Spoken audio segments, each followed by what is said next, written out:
বিশ্ববঙ্গ বাণিজ্য সম্মেলনে রাজ্যে বিনিয়োগের জন্য বিনিয়োগকারীদের আহ্বান জানালেন মুখ্যমন্ত্রী মমতা বন্দ্যোপাধ্যায়।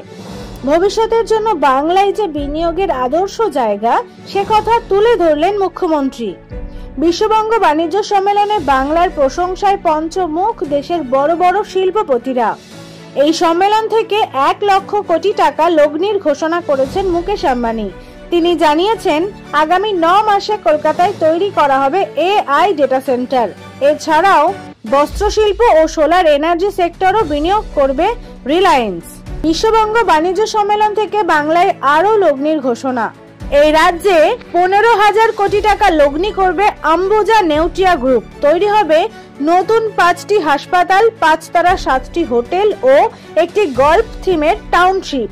সেই সঙ্গে শালবনীতে 2টি 800 মেগাওয়াট পাওয়ার প্ল্যান্ট গড়বে JSW গ্রুপের চেয়ারম্যান সজ্জন জিন্দাল। 1 লক্ষেরও বেশি মানুষ কর্মসংস্থানের সুযোগ পাবেন বলে ঘোষণা করেন মুখ্যমন্ত্রী মমতা বন্দ্যোপাধ্যায়। বৃহস্পতিবার থেকে শুরু হয়েছে দেউচা পাচামিতে কয়লা উত্তোলনের প্রক্রিয়া। কয়লার আগে ব্যাসল্ট তোলার কাজ শুরু হবে।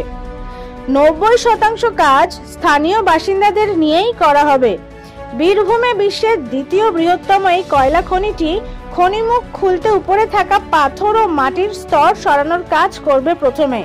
দেউচা পাচামের কিছু জায়গায় মাটির 400 মিটার নিচে কয়লা রয়েছে।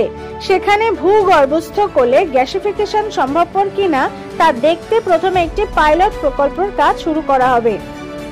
মোট প্রায় 35,000 কোটি টাকার এই প্রকল্প বীরভূম ও গোটা রাজ্যের জন্য গেম চেঞ্জার হতে চলেছে বলে মনে করছে বিশেষজ্ঞ ও প্রশাসনিক মহল।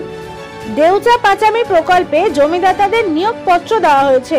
জমিদাতা পরিবারগুলো থেকে 260 জনকে কনস্টেবল পদে নিয়োগ করা হয়েছে। কয়লা খনি প্রকল্পে সম্পূর্ণ হয়েছে 50% জমি অধিগ্রহণ। 600 জন জমি মালিককে দেওয়া হয়েছে ক্ষতিপূরণ। আগামীকাল আরো কয়েকজনকে দেওয়া হবে নিয়োগপত্র। এবার রাজ্যে কর্মসংস্থান নিয়ে রাজ্যের শাসক দলকে বারবার নিশানা করেছে বিরোধীরা। রাজ্যের কর্মসংস্থানের অবস্থা বেহাল এবং বেকারত্ব বেড়েই চলেছে বলে তাদের দাবি। পাল্টা বিরোধীদের দাবিকে খারিজ করেছে রাজ্যের শাসক দল।